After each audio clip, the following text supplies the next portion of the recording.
Hey everyone, and welcome back to the channel. Today, we're tackling something that affects almost all of us, whether you're a student, a professional, an artist, or a stay-at-home parent: burnout. It's that feeling of being completely drained, cynical about your work, and feeling like you're not effective anymore. You might feel stuck in a loop, pushing harder and harder, but getting less and less done. It's frustrating, and honestly, it's unsustainable. But what if I told you that the secret to doing more, and feeling better about it, isn't about pushing harder, it's about strategically stepping away? Today, we're diving deep into the transformative power of taking breaks to reset your mindset and reclaim your energy. So, what exactly is happening in our brains when we feel this way? Think of your focus and willpower as a muscle. Just like lifting weights, you can't just keep going forever without a rest. Every decision you make, every task you focus on, it all depletes a finite resource of mental energy.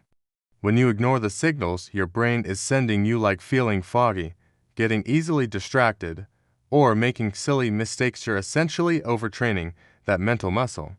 This leads to decision fatigue and cognitive overload. Your brain goes into a sort of self-preservation mode, making it nearly impossible to think clearly, creatively, or solve complex problems. You're not being lazy. Your brain is literally hitting a wall. And trying to power through that wall is like trying to drive a car on an empty tank of gas. You won't get very far, and you might even damage the engine. This is where the magic of breaks comes in. A break isn't just not working. It's an active recovery process for your brain. When you step away from a task, especially when you do something completely different, you engage what neuroscientists call the default mode network. This is your brain's creative, daydreaming state. It's the part of your brain that connects disparate ideas, finds novel solutions, and processes information in the background. Have you ever had a brilliant idea pop into your head while you were in the shower or out for a walk? That's your default mode network at work. By intentionally taking breaks, you're not just stopping the drain on your mental energy.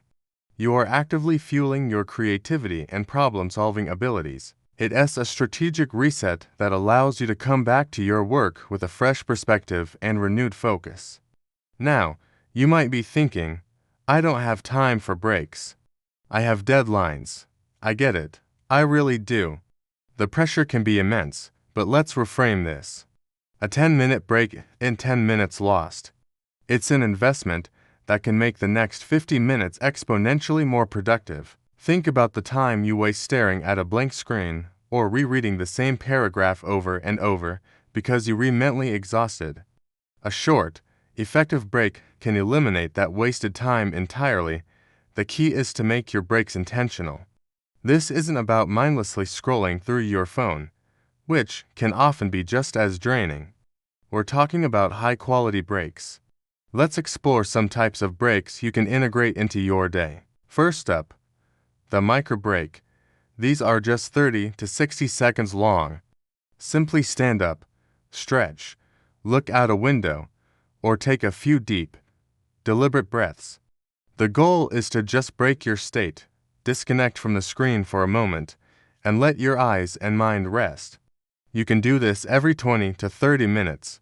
It sounds small, but it makes a huge difference in preventing eye strain and mental fatigue over the course of a day. Next, we have the Pomodoro-style break. This is one of my personal favorites. You work in a focused 25-minute sprint, and then take a mandatory 5-minute break. During that 5 minutes, you get up, walk around, grab a glass of water, do a few jumping jacks, anything that gets you away from your desk. After about 4 of these cycles, you take a longer break of 15 to 30 minutes. This structure gamifies your work and builds the habit of regular rest into your routine, preventing you from ever getting close to that burnout wall in the first place. Then there are movement breaks. Our bodies were not designed to sit still for 8 hours a day.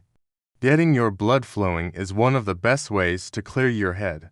This could be a 15-minute walk outside, a quick yoga session, or even just dancing to your favorite song in your living room.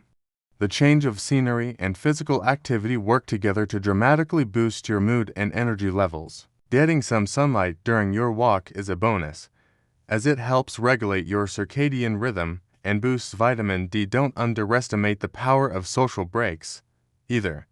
This isn't about talking about work, it's about connecting with another human. Call a friend for a quick chat, have a non-work-related conversation with a colleague, or play with your pet. Positive social interaction releases oxytocin, a hormone that reduces stress and promotes feelings of well-being. It reminds us that there's more to life than our to-do list and helps put things in perspective. For a deeper reset, consider a nature break. Spending even just 20 minutes in a natural environment, like a park or a garden, has been scientifically shown to lower cortisol, the stress hormone. There's something inherently calming about being around trees, plants, and fresh air. It disconnects you from the digital world and reconnects you with something more fundamental, which can have a profound impact on your mental state. If you can't get outside, even looking at pictures of nature or having plants on your desk can provide some of these benefits. So, how do you make this a habit? Start small. Don't try to implement all of these at once. Pick one type of break that appeals to you. Maybe you set a timer to stand up and stretch every half hour, or perhaps you commit to one 15-minute walk during your workday. Schedule it in your calendar just like you would a meeting. Treat it as a non-negotiable appointment with yourself. At first, it might feel weird or even unproductive. You might feel a pull to get back to work. Resist it. Acknowledge that feeling and gently remind yourself that this break is part of the work. It's the part that ensures the rest of your work is high quality. Over time, you'll start to notice the benefits. You'll find that you can focus for longer periods when you are working. Your ideas will be clearer, and you'll solve problems more easily. Most importantly, you'll end your day feeling accomplished but not completely depleted. You'll have energy left for your hobbies, your family, and your life outside of work. That's the real goal, isn't it? To build a life where we can be productive and successful without sacrificing our well-being. Burnout is not a badge of honor. It's a sign that your system is broken. Taking breaks is how you fix it. It's how you build a sustainable, and ultimately more successful, way of living and working. Thank you so much for spending this time with me today. I hope this has given you some practical ideas to start avoiding burnout and resetting your mindset. If you found this helpful, please give this video a thumbs up, and don't forget to subscribe and hit that notification bell so you don't miss our future content. I'd love to hear from you in the comments below. What's your favorite way to take a break? Let's share some ideas. Take care of yourselves, and I'll see you in the next video.